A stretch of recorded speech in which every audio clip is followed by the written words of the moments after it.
Hi. Hello. నమస్తే. అందరూ బాగున్నారండి? నేను మీ మాధవి. ఈరోజు నేను మా ఇంట్లో వంటొచ్చేసి బెండకాయ టమాటా కర్రీ చేశాను. ఒక పక్క రైస్ కడిగి పెట్టేసి, ఒక పక్కన కర్రీకి పెట్టేశాను.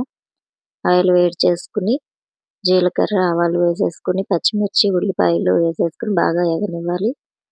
బాగా మగ్గినయి అనిపించుకొని, కొంచెం అల్లం వెల్లుల్లి పేస్టు, అదేవిధంగా 2 టమాటాలను చిన్న చిన్న ముక్కలుగా కోసి వేసేసుకొని బాగా మగ్గనివ్వాలి. అవి మగ్గటానికి కొంచెం ఉప్పు, కొంచెం పసుపు వేసుకొని కాసేపు మూత పెట్టేస్తే అది మగ్గిపోతుంది. తర్వాత తీసుకొని బెండకాయ ముక్కలు చక్కగా కడిగి కట్ చేసుకొని పెట్టుకున్నవి వేసుకోవాలి. వేసుకొని ఇంక మూత పెట్టేసి అలా అట్టి పెట్టేసిన ఒక 5 నిమిషాలకి అవి బాగా మగ్గిపోతాయి.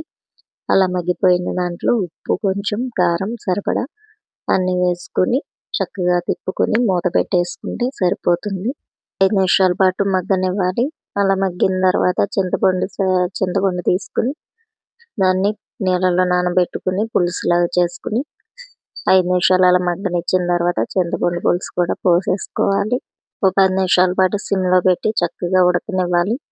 అలా ఉడికిపోయిన దాని తర్వాత 4 రెబ్బలు వెల్లుల్లిపాయలు తీసుకొని కచ్చాపిచ్చా నూరుకొని వేసేసుకుంటే ఆ స్మెల్ చాలా బాగుంటుందండి. కర్రీ వచ్చేసి నేను ఈ విధంగా చేస్తాను.